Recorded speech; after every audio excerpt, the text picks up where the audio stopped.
Let me start by saying that I really appreciate all the positive comments on the last video that I made, my Barbenheimer video. I was expecting with this video, as what happens with most of my videos where I start ranting about politics, I was expecting a lot more pushback. It seems that whenever I make something political that's vaguely in the center of the left-right spectrum, or really anything that isn't just totally in line with the left, get a lot of people arguing with me, and that's good. That's good. It's always good to have pushback. So I was I was expecting a lot of you to be upset with my Barbenheimer thing, and really none of you were. The responses were pretty. You seemed pretty open to what I was saying, and you seemed to appreciate a fresh take, and I appreciate that. I appreciate your appreciation. So thank you for that. And I also said in that video that if you guys wanted... Cool, I did hit record. If you guys wanted me to actually give my take about Oppenheimer and Barbie, actually talk about the movies themselves rather than, the public reaction to them, rather than their success, that I would do that if you asked me to, and many of you did ask me to, so here we go. I'm going to talk about the two films. Yeah, as the title suggests, I'm here again to deliver yet another hot take, because I gotta always be the contrarian, don't I? Yeah, I think Barbie has gotten a pretty bad rap here on YouTube, at least in terms of the, nerdy fucking talk about film people channels, the culture warrior types. They all seem to really hate Barbie, and I completely disagree. I loved Barbie, and that's not to say that I didn't love Oppenheimer. Well, maybe it is. I would fuck Oppenheimer. I would date Oppenheimer. I would even introduce Oppenheimer to my parents. Maybe take it to a family event or two, but I wouldn't live with it. Barbie I'd live with. I wouldn't marry Barbie. Barbie's not perfect. I wouldn't have children with Barbie. But now I'm just imagining having children with Margot Robbie, and good God, that'd be cool. Where was I? Yeah, this is the sort of video this is going to be. I don't have the time to edit a full-on essay about either one of these films, so I'm just going to sit here and I'm going to talk, and maybe something coherent will present itself. I doubt it. I mean, as the record has shown so far, this is bad. Like I said, Oppenheimer I liked. I'd give it an 8. Barbie, I'd give about a 9. In reality, no, neither of them are perfect. But I think Barbie's a lot closer to it than Oppenheimer is. And I guess let me start with Oppenheimer. What I liked about it is that it was a relatively original story made by a good director who clearly cared about what he was doing. It wasn't a cookie-cutter fucking dog shit piece of shit superhero movie. That, right out of the gate, makes it better than 99% of the other fucking dog shit that's being made. I found many moments in the film extremely educational, and I found others exciting. Really just one scene is exciting, and it's right before they detonate the bomb. Spoiler alert, they make a bomb. That moment when they push the button and the countdown has started and they're waiting for this thing to explode, just breathtaking. Amazing. The rest of it that's good is pretty self-explanatory. It's an interesting story. It's very well acted. The shots, of course, are incredible. But what I didn't like, a major thing I didn't like, was the sound editing. The music was ridiculously loud throughout the entire movie. The beginning of the movie, they keep doing all of these little cutaways. It'll just be Oppenheimer sitting there, and then it'll cut to some other thing that's really loud, and it's chopping up all of these extremely noisy things in with these, more mundane situations. And I think the reason they had to do that so much was because, well, the movie would just be so boring if they didn't do that. Because at the end of the day, it is kind of a boring movie. It's not a movie that I really want to watch again, at least anytime soon. Whereas Barbie, I could go see right now again. Oppenheimer was slow, and I think they alleviated a lot of that slowness by having to constantly have all these jarring cuts to really noisy things. And maybe that works for some people, but for me, after the 15th time, only 15 minutes into the movie, I started to roll my eyes a bit. And I'm not saying that I don't like movies where it's just a bunch of guys sitting in rooms talking. Most of the best movies ever made are just men sitting in rooms talking. And that can be fine. It's just something was missing with this movie. And I think what that was it's a Christopher Nolan movie, and his movies are incredibly plot driven and not really character driven at all. There's very little characterization, especially Oppenheimer himself. He seems like an empty shell of a character, and that's not to knock the performance. I suppose the performance was fine. I feel like he could have made his voice seem a bit more, a bit nerdier. Oppenheimer was a bit nerdier than he's portrayed in this movie, at least in speaking and the way he speaks. But it was still fine. But on that topic of people being an empty shell, of there being not much human soul to the characters, which is what I think this movie was lacking. Well, there might be sort of a bit of a secret message there. That's what I like doing with movies. I like finding those secret messages. There's a line when Oppenheimer meets the woman who will become his wife, where she's like, "Oh, tell me something sciencey. Tell me something interesting. You're a smart guy." And he tells her, he shares with her the fact of how atoms are mostly space, 99.999, whatever, just percent space. So all of us are just made of empty space. And when we touch each other, we're not really touching. It's just sort of energy interacting with each other. And it gives us the illusion that we're touching. But really, everything is just empty space. All people are empty space.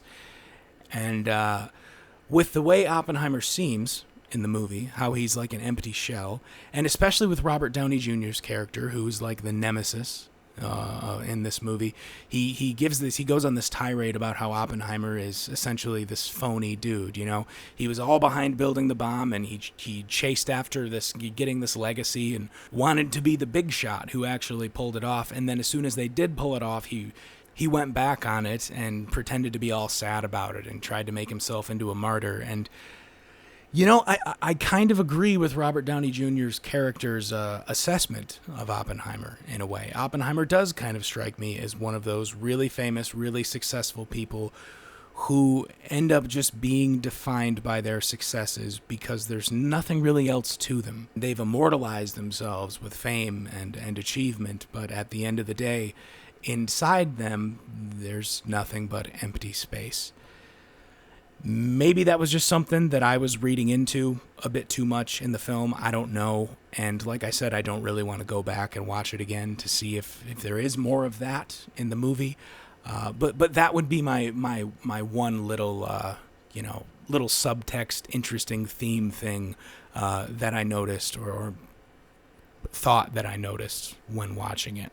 So yeah, Oppenheimer, pretty good, worth watching. The scene where they detonate the nuke, very good. Oh, but let me just say this. I think the main thing that maybe lessened my enjoyment of Oppenheimer was the fact that I saw it in IMAX. This is a video where I'm saying Barbie is better than Oppenheimer. Its premise is a hot take, but I got another hot take for you. IMAX is fucking dumb. Okay? It's dumb. It's fucking stupid. It's like 3D movies. It's like smell-o-vision. It's dumb. Like, yeah, he shot it on IMAX cameras, and like the film strip was a little bigger, so we need to see the full image. And it's just it reminds me of like Tarantino talking about how it needs to be like real film. It can't be digital. It can't be like it doesn't matter. It doesn't fucking matter. What matters is what you put in the shot. It's not the technology behind capturing the shot. It's about what's in the shot. It reminds me of people who make music or even other filmmakers who are just like obsessed with gear. They have to have, you know, this sort of lens and this sort of zooming thing, or the guitar people who have to have this exact pedal, and it's got to go through this kind of amplifier, and there's all that stuff, and that stuff matters a bit, but how you capture that, how you record it, how you document it, doesn't really matter that much. What matters is if it's a good story, or if it's a good song. Is it going to be catchy or not? You know, you can record your song on a fucking iPhone. It can just be a dude and a guitar, and he can record it with his iPhone, and it can be the biggest song in the world if it's a well-written song. The gear and all the techno fucking mumbo jumbo bullshit, I'm sorry, I just don't think that it matters that much. And IMAX, it did nothing but detract from the experience for me, because you're sitting there and you got to sit back like this, and your neck is bent, your head's all the way up. You're staring at this rounded screen, and if you're not directly in the center of the screen, this entire image is smeared across the entire ceiling. So everything's sideways. So you got to turn your head the whole time for things to not be crooked. Like there's a scene with the tower, and the bomb is on the top of the tower. Every time I saw the tower, it was just this warped, bent thing, because everything is like, it's like you're looking through a fisheye lens the whole time. Like, it's nothing but a distraction. It doesn't add to anything. It just detracts. It's a scam. Fuck IMAX. But I'm really appreciative of my friend Tyler taking me to see it in IMAX. That was very nice that he went ahead and pre-ordered those tickets, and it was a great experience, and I love you, Tyler. Thank you for that. But fuck IMAX. Ugh. Okay, on to Barbie. It's pretty good. Unlike Oppenheimer, Barbie was extremely entertaining the entire way through. While everyone licks Nolan's ass for having everything be practical and not doing much CGI and shooting everything in camera, Barbie, I kind of think, was more of a technical, in-camera achievement in filmmaking. Because all of the sets were real. All of the backdrops in Barbie world, they were real. Someone actually, painted the fucking wall behind them to make it look like they were in this magical place. And the choreography to the little dance and musical numbers and the singing and the lights and the sets, it was all fucking spectacular. Truly. Now, it was a movie that primarily was made for, young girls. So it says a lot of things that young girls want to hear, I guess, and it makes a lot of jokes at the expense of men. But that's no reason to completely trash this movie and to act like this movie is terrible, because it's not terrible. I do not understand how the Ben Shapiro types can. Well, I understand how they can hate it. Of course, they're gonna hate it. But YouTubers who give commentary on movies that I normally completely agree with their opinion, like The Critical Drinker, for instance.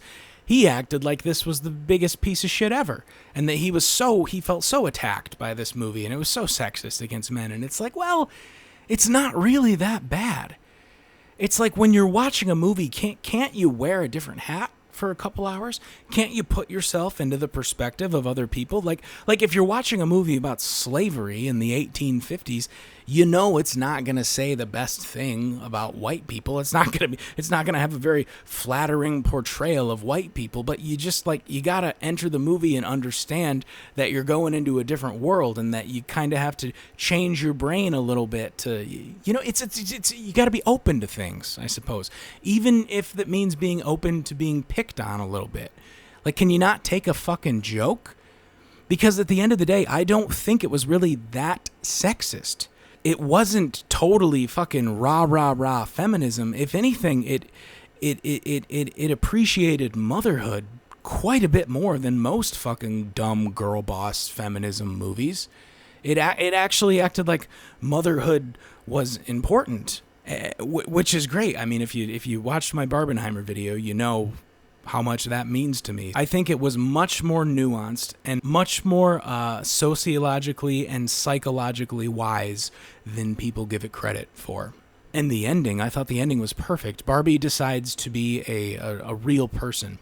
and a real woman in the real world. And that means taking on the burden of all of these negative emotions and all of these terrible things that can happen to you, but also you get to feel love. You get the bad, but you also get all of the good. You know, she's willing to be mortal to experience the broad spectrum of all there is to experience. And she goes out into the real world, and she goes into this, in the last scene, she goes into this nice corporate looking building, and I'm rolling my eyes. I'm thinking, oh, yep, that's what Barbie's going to do. She's just going to go get a job, and that's going to be the message of the movie is, you know, women need to go out and get a job. And that's all there is. And again, if you saw my last movie, I'm not against women entering the workplace. I'm not against women working. I'm against women who are working being against women who want to be mothers. I think the way that feminists have shit on mothers, it's a big problem in the modern world. But when Barbie goes into that corporate office, I'm thinking she's going to be there for a job, but she's there to see her gynecologist. And it ends. She says, I'm here to see my gynecologist. Credits roll. Perfect ending. Margot Robbie gets a vagina in the end of the movie.